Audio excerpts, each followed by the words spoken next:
ഓണക്കാലം ആഘോഷമാക്കാൻ ഒട്ടനവധി ഓഫേഴ്സുമായി നിറം ഫാബ് എത്തിക്കഴിഞ്ഞു. സ്റ്റൈലിഷ് ആൻഡ് ട്രെൻഡിംഗ് കളക്ഷനായി ഇനി വേറെ എങ്ങും പോകണ്ട. Ladies wear, kids wear, gents wear തുടങ്ങി ഫാമിലിയിലെ എല്ലാവർക്കുമുള്ള ഷോപ്പിംഗ് നിറം ഫാബിൽ തന്നെ ആവാം. ഛത്തീസ്ഗഡിൽ അറസ്റ്റിലായ കന്യാസ്ത്രീകൾക്കും ആദിവാസി യുവാവിനും ജാമ്യം ലഭിച്ചതിൽ സന്തോഷമുണ്ടെന്ന് ആലത്തൂർ MP കെ രാധാകൃഷ്ണൻ. ഇപ്പോഴും ഛത്തീസ്ഗഡ് ഗവൺമെന്റ് പ്രോസിക്യൂഷനിൽ ജാമ്യം കൊടുക്കരുതെന്ന് വാദിച്ചതാണ്. മറ്റു കൃത്യമായിട്ട് എനിക്കറിയില്ല. ആ പ്രോസിക്യൂഷനിൽ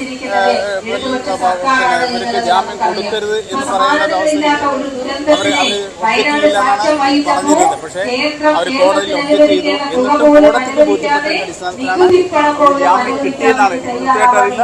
നിങ്ങൾ പറഞ്ഞത് യഥാർത്ഥ മുഖം എന്താണ് സംഘപരിവാറിന്റെ എന്നുള്ളത് അതിവേഗത്തിൽ ഇപ്പോൾ എല്ലാവരും തിരിച്ചറിയുക. അവരുടെ ആത്യന്തികമായ ലക്ഷ്യം നമ്മുടെ രാജ്യത്തെ മതരാഷ്ട്രമാക്കി മാറ്റുകയാണ്. ആ മതരാഷ്ട്രമാക്കി മാറ്റുന്നതിനുള്ള സംവിധാനങ്ങൾ ന്യൂനപക്ഷങ്ങൾ, ദളിതുകൾ, ആദിവാസികൾ, എല്ലാ ലോകക്കാർ അവരെല്ലാം കുറ്റപ്പെടുത്തുന്ന സ്ത്രീയിലേക്ക് ആദ്യം മനസ്സിലാക്കാത്തവരെ കന്യാസ്ത്രീകളെ അറസ്റ്റ് ചെയ്തതിൽ രാജ്യവ്യാപകമായി വലിയ പ്രതിഷേധമാണ് ഉയർന്നതെന്നും സംഘപരിവാർ ശക്തികൾ കന്യാസ്ത്രീകളെ രാജ്യദ്രോഹികളാക്കി മാറ്റാൻ ശ്രമിച്ചുവെന്നും അദ്ദേഹം പാലക്കാട് മാധ്യമങ്ങളോട് സംസാരിക്കവേ പറഞ്ഞു.